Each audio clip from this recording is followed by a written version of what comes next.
ದೂರು ಕೊಟ್ಟವರೇ ನಾವು ಕೊಟ್ಟ ದೂರನ್ನೇ ರದ್ದು ಮಾಡಿ ಅಂತ ಕೇಳಿದ್ದಾರೆ. ಇದನ್ನೆಲ್ಲ ನೋಡ್ತಾ ಇದ್ರೆ ಗೋಡೆಗೆ ಹೋಗಿ ತಲೆ ಚಚ್ಕೋಬೇಕಾ ಅಥವಾ ಕಂಬಕ್ಕ ಅಂತ ಡೌಟ್ ಬರುತ್ತೆ. ನಮ್ಮ ಸರ್ಕಾರವನ್ನ, ಕಾನೂನು ವ್ಯವಸ್ಥೆಯನ್ನ, ಪೊಲೀಸರನ್ನ ಮಂಗ್ಯಾ ಥರ ನೋಡ್ಬಿಟ್ರಲ್ರಿ. ತಪ್ಪು ಯಾರೆಲ್ಲ ಮಾಡಿದಾರೋ ಅವ್ರ ವಿರುದ್ಧ ಕಠಿಣವಾದ ಕ್ರಮವನ್ನು ತಗೋಬೇಕು ಅಂತ ಅನ್ಸೋದೇ ಇಲ್ವಾ?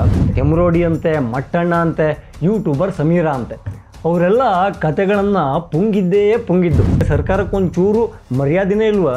ಮುಜುಗರ ಆಗೋದೇ ಇಲ್ವಾ? ಯೂಟ್ಯೂಬರ್ಗಳು ಧರ್ಮಸ್ಥಳಕ್ಕೆ ಅವರು ಕಳಂಕವನ್ನು ಮೆತ್ತೋಕೆ ಅವರ ಕೈಲಾದ ಕೆಲಸವನ್ನು ಮಾಡಿದ್ರಲ್ಲ, ಅವರೆಲ್ಲ ಈಗ ಎಲ್ಲಿದ್ದಾರೆ? ಕಾಂಗ್ರೆಸ್ ಈಗ ಈ ಗ್ಯಾಂಗಿನ ಹಿಂದೆ ನಿಂತಿದೆಯಾ? ಈ ಕಾನೂನಿಂದ ಬಚಾವ್ ಮಾಡ್ತಾ ಇರೋ ಕೈಗಳು ಕಾಂಗ್ರೆಸ್ಸಿಂದನಾ? ಜೈ ಶ್ರೀರಾಮ್. ನಾನು Ajit Bopnalli. Welcome to Hosadiganta digital. ಈ ವರ್ಷ ನಮ್ಮ ಕರ್ನಾಟಕದಲ್ಲಿ ಅತಿ ಹೆಚ್ಚು ಚರ್ಚೆ ಆಗಿದ್ದು ಯಾವುದು? ಸಿದ್ದು ಇಳಿತಾರ, DK CM ಆಗ್ತಾರ ಅನ್ನೋದಕ್ಕಿಂತನೂ ಜಾಸ್ತಿ ಚರ್ಚೆ ಆಗಿದ್ದು ಧರ್ಮಸ್ಥಳ ವಿಚಾರ. ಅಂದರೆ ಧರ್ಮಸ್ಥಳದಲ್ಲಿ ಭಯಂಕರ ಈ ಅತ್ಯಾಚಾರ ಕೊಲೆ ಆಗ್ಬಿಟ್ಟಿದೆಯಂತೆ, ನೂರಾರು ಶವಗಳನ್ನು ಹೂತುಬಿಟ್ಟಿದ್ದಾರಂತೆ. ಅವೆಲ್ಲವೂ ಕೊಲೆಗೆ ವೀರೇಂದ್ರ ಹೆಗ್ಗಡೆ ಅವರ ಫ್ಯಾಮಿಲಿಗೆ ಲಿಂಕ್ ಇದೆಯಂತೆ ಅನ್ನೋ ವಿಚಾರ ಭಯಂಕರ ಚರ್ಚೆ ಆಗಿತ್ತು. ಅದೊಂದು ಚರ್ಚೆಯನ್ನು ಹುಟ್ಟು ಹಾಕಿದ್ದು ಯಾರು? ನಮ್ಮ ಪ್ರಗತಿಪರರು, ಎಡಚರರು, ಹಾಗೆ ಈ ಬುದ್ಧಿಜೀವಿಗಳಂತೆಲ್ಲ ಕರೆಸ್ಕೋತಾರಲ್ಲ, ಅವರೇ ಆಗಿದ್ದರು. ಆದರೆ ಈಗ ಅದೊಂದು ದೊಡ್ಡ ನಾಟಕ ಆಯ್ತಲ್ಲ, ಅದರಲ್ಲಿದ್ದ ಪಾತ್ರಧಾರಿಗಳೆಲ್ಲ ತಮ್ಮ ಬುಡಕ್ಕೆ ಬಿಸಿನೀರು ಬಂದಿದ್ದು ಗೊತ್ತಾಯಿತು. ಆ ಬಿಸಿನೀರಿನ ಕಾವು ಜಾಸ್ತಿ ಆಗ್ತಾನೆ ಹೋಯಿತು.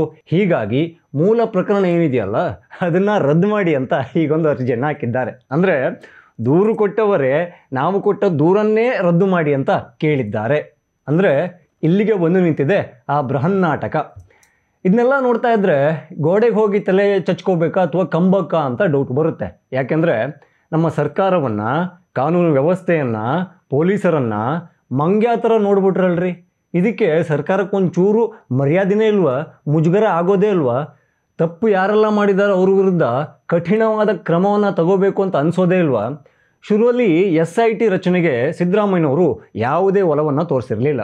ಆದರೆ ನಮ್ಮ ಕಿರಿ ಖರ್ಗೆ ಅವರು ಭಯಂಕರ ಅಗ್ರೆಸಿವ್ ಆಗಿ ಮಾತಾಡಿ ಈ ಕ್ಯಾಬಿನೆಟಲ್ಲಿ SIT ರಚನೆಗೆ ಒಂದು ನಿರ್ಧಾರಕ್ಕೆ ಬರಲಾಯಿತು. ಅದರ ಹಿಂದೆ ಕಿರಿ ಖರ್ಗೆ ಅವರ ಪಾತ್ರ ಬಹುದೊಡ್ಡದಾಗಿತ್ತು. ಯಾಕೆಂದರೆ ಸಿದ್ದರಾಮಯ್ಯನವರು ಬಾಯಿ ಬಿಟ್ಟೇ ಹೇಳಿದರು SIT ಯಾವ ರಚನೆ ಇಲ್ಲ ಅಂತ.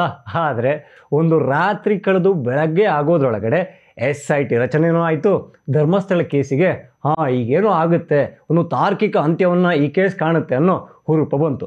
SIT ಶುರುವಲ್ಲಿ ಕೆಲಸ ಮಾಡಿದ್ದು ನೋಡಿಬಿಟ್ರೆ ಅಯ್ಯೋಯ್ಯೋಯ್ಯೋ, ಇನ್ನೊಂದು 2 ವಾರದಲ್ಲಿ ಏನೆಲ್ಲ ಬಗೆದು ಬಿಡ್ತಾರೆ, ಏನೆಲ್ಲ ತೆಗೆದು ಬಿಡ್ತಾರೆ, ಎಷ್ಟೋ ಜನ ಜೈಲೊಳಗಿರ್ತಾರೆ ಅಂತ ಹುರುಪು ಜನರಿಗೆ ಬಂದಿತ್ತು.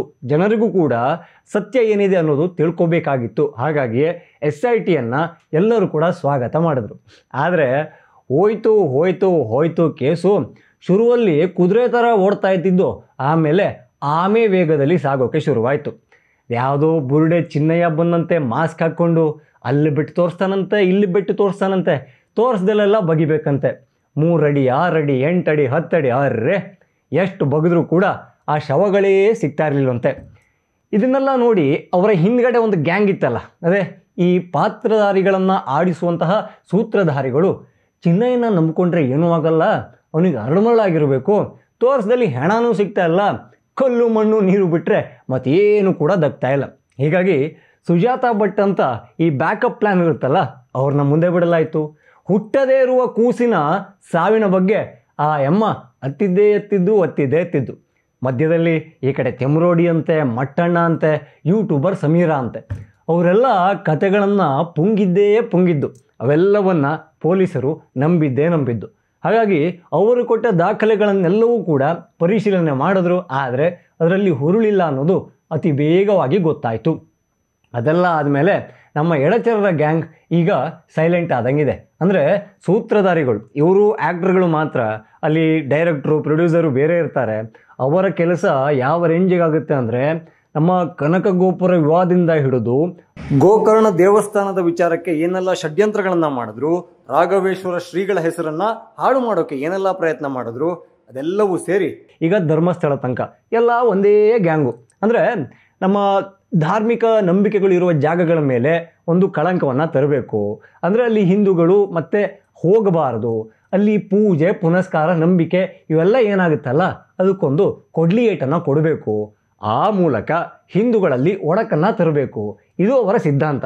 ಒಂದೆರಡು ಹಿಂದ್ಗಡೆ ಇರೋ ಕ್ಯಾರೆಕ್ಟರ್ಗಳು ಬದಲಾಗಿರ್ಬೋದು ಅಷ್ಟೇ, ಒಂದಿಬ್ಬರು ಶಿವನ ಪಾದ ಸೇರಿರ್ಬೋದು ಅಷ್ಟೇ, ಆದರೆ ಅವರ ಸಿದ್ಧಾಂತ ಮಾತ್ರ ಭಯಂಕರ ಸೇಮ್ ಇದೆ. ಹಾಗೆ ಆ ಸಿದ್ಧಾಂತಕ್ಕಾಗಿ, ಅವರ ಸಂಕಲ್ಪ ಸಾಧನೆಗಾಗಿ ಇನ್ನಿಲ್ಲದ ಕೆಲಸವನ್ನು ಮಾಡ್ತಾ ಇದ್ದಾರೆ. ಅವರು ಪಾತ್ರಧಾರಿಗಳಾಗಿ ಈಗ ತಿಮ್ರೋಡಿ, ಸಮೀರಾ, ಮಟ್ಟಣ್ಣ, ಬಟ್ಟಕ್ಕ ಈ ಥರದವ್ರನ್ನ ಇಟ್ಕೊಂಡು ಈ ಶ್ರದ್ಧಾ ಕೇಂದ್ರಗಳಿಗೆ, ನಮ್ಮ ಹಿಂದೂ ಶ್ರದ್ಧಾ ಕೇಂದ್ರಗಳಿಗೆ ಘಾಸಿ ತರುವಂತಹ, ಕಳಂಕವನ್ನು ಮೆತ್ತುವಂತಹ ಕೆಲಸವನ್ನು ಮಾಡ್ತಿದ್ದಾರೆ. ಆದರೆ ಆ ಷಡ್ಯಂತ್ರವನ್ನು ಹಿಂದೂಗಳ ಹತ್ತ ಮಾಡ್ಕೊಳ್ಳೋದ್ರಲ್ಲಿ ಭಯಂಕರ ಎಡುತ್ತಾ ಇದ್ದಾರೆ. ಅವರು ಹೇಳಿದ್ದೇ ವೇದವಾಕ್ಯ ಇರ್ಬೋದೇನೋ ಅಂದ್ಕೊಂಡು ನಂಬಿಕೊಂಡು ಇರುವಂತಹ ಅನೇಕ ಹಿಂದೂಗಳು ಸಿಗ್ತಾರೆ. ಈಗ ಮನಸ್ಸಾಕ್ಷಿಯನ್ನು ಪ್ರಶ್ನೆ ಮಾಡಿಕೊಳ್ಳಬೇಕಾಗಿರೋದು ಯಾರು ಗೊತ್ತಾ? ಆ ಲೆಫ್ಟ್ ಗ್ಯಾಂಗ್ ಹೇಳ್ತಲ್ಲ, ಅದೇ ಧರ್ಮಸ್ಥಳ ವಿರೋಧಿ ಗ್ಯಾಂಗ್ ಇತ್ತಲ್ಲ, ಬುರುಡೆ ಗ್ಯಾಂಗು, ಅವ್ರು ಹೇಳಿದ್ದೆಲ್ಲ ನಂಬಿಕೊಂಡು ಅದೇ ಸತ್ಯ ಅಂದ್ಕೊಂಡು ಒಂದಿಷ್ಟು ಯೂಟ್ಯೂಬರ್ಗಳು ಪುಂಖಾನುಪುಂಖವಾಗಿ ಬಂದು ಕ್ಯಾಮ್ರಾ ಮುಂದೆ ಕೂತ್ಕೊಂಡು ವಿಡಿಯೋ ಮಾಡಿ ಅದನ್ನ ಅಪ್ಲೋಡ್ ಮಾಡಿದ್ರಲ್ಲ, ಧರ್ಮಸ್ಥಳಕ್ಕೆ ಅವರು ಕಳಂಕವನ್ನು ಮೆತ್ತೋಕೆ ಅವರ ಕೈಲಾದ ಕೆಲಸವನ್ನು ಮಾಡಿದ್ರಲ್ಲ, ಅವರೆಲ್ಲ ಈಗ ಎಲ್ಲಿದ್ದಾರೆ? ಈ ಪ್ರಶ್ನೆಯನ್ನು ಅವರು ಕೇಳ್ಕೋಬೇಕಾಗುತ್ತೆ. ಯಾಕೆಂದರೆ ಅಲ್ಲಿಯ ವೀರೇಂದ್ರ ಹೆಗ್ಗಡೆ ಅವರಿಗೆ, ಧರ್ಮಾಧಿಕಾರಿಗಳಿಗೆ ಕಾಮಾಂಧ ಅಂತ ಕರೆದವರಿದ್ದಾರೆ. ಅಂಥ ಯೂಟ್ಯೂಬರ್ಗಳು ಆರಾಮಾಗಿ ಓಡಾಡ್ಕೊಂಡಿದ್ದಾರೆ. ಹಾಗೆ ಧರ್ಮಸ್ಥಳದಲ್ಲಿ ಸೌಜನ್ಯ ಕೇಸಿಗೆ ನ್ಯಾಯ ಸಿಗುವ ತನಕ ನಾವು ಧರ್ಮಸ್ಥಳಕ್ಕೆ ಹೋಗೋದು ಇಲ್ಲ, ಮಂಜುನಾಥನ ಮೇಲೆ ಭಕ್ತಿನೂ ಇಲ್ಲ ಅಂತ ಅಪಪ್ರಚಾರ ಮಾಡಿದವರಿದ್ದಾರೆ. ಅವರೆಲ್ಲರೂ ಆರಾಮಾಗಿದ್ದಾರೆ. ಅವ್ರನ್ನೆಲ್ಲ ಕಾಯ್ತಾ ಇರೋ ಕೈ ಯಾವುದು ಅನ್ನೋ ಪ್ರಶ್ನೆ ಬಂದೇ ಬರುತ್ತೆ. ಯಾಕೆಂದರೆ ಲೆಕ್ಕಾಚಾರದಂತೆ ಕಾನೂನು ಎಲ್ಲರಿಗೂ ಒಂದೇ.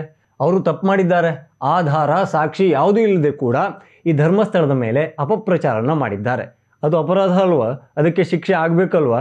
ಆದರೆ ನಮ್ಮ ಕಾಂಗ್ರೆಸ್ ಸರ್ಕಾರ ಮಾತ್ರ ಎಡಚರರಿಂದ ಎಡಚರರಿಗಾಗಿ ಎಡಚರರಿಗೋಸ್ಕರ ಇರುವ ಸರ್ಕಾರದಂತೆ ವರ್ತನೆ ಮಾಡ್ತಾ ಇರೋದಕ್ಕೆ ಯಾವುದೇ ರೀತಿಯ ಕ್ರಮಗಳನ್ನು ತಗೊಳ್ತಾ ಇಲ್ಲ. ಹಾಗೆ ನಾವು ಹಿಂದೂಗಳು ಕಾಂಗ್ರೆಸ್ ಸರ್ಕಾರದಿಂದ ಏನಾದರೂ ಕ್ರಮ ತಗೊಳ್ತಾರೆ ಅನ್ನೋ ನಂಬಿದರೆ ನಾವು ಮುಟ್ಟಾಳರಾಗ್ತೀವಿ. ಅವರು ಪದೇ ಪದೇ ಹಿಂದೂಗಳನ್ನು ಮುಟ್ಟಾಳರನ್ನಾಗಿಯೇ ನೋಡ್ತಾ ಇದ್ದಾರೆ, ಮಾಡ್ತಾ ಇದ್ದಾರೆ. ಆದರೂ ಕೂಡ ಕಾಂಗ್ರೆಸ್ಸು ಅಂದರೆ ಒಂದಿಷ್ಟು ಹಿಂದೂಗಳಿಗೆ ಭಯಂಕರ ಒಲವು, ಅಕ್ಕರೆ, ಹಾಗೆ ಪ್ರೀತಿ ಬಂದ್ಬಿಡುತ್ತೆ. ಕಾಂಗ್ರೆಸ್ ಈಗ ಈ ಗ್ಯಾಂಗಿನ ಹಿಂದೆ ನಿಂತಿದೆಯಾ? ಈ ಕಾನೂನಿಂದ ಬಚಾವ್ ಮಾಡ್ತಾ ಇರೋ ಕೈಗಳು ಕಾಂಗ್ರೆಸ್ಸಿಂದನಾ?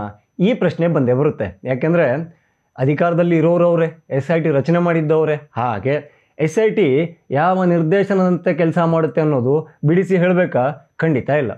ಇದೊಂದು ಧರ್ಮಸ್ಥಳ ವಿರೋಧಿ ಗ್ಯಾಂಗ್ ಇದೆಯಲ್ಲ, ಅದರ ಮೂಲವನ್ನು ಬಗೆಯಬೇಕು ಅಂದರೆ ಒಂದು ED ಬರಬೇಕಾಗುತ್ತೆ. ಯಾಕೆಂದರೆ ಅಲ್ಲಿ ಹಣದ ಹೊಳೆಯೇ ಹರಿದಿದೆ ಅನ್ನುವ ದೊಡ್ಡ ಆರೋಪ ಇದೆ.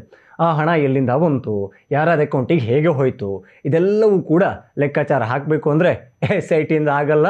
ಅಂದರೆ ಅದೇ ಸಿದ್ದರಾಮಯ್ಯ ಇನ್ವೆಸ್ಟಿಗೇಷನ್ ಟೀಮಿಂದ ಖಂಡಿತವಾಗಿಯೂ ಸಾಧ್ಯ ಇಲ್ಲ.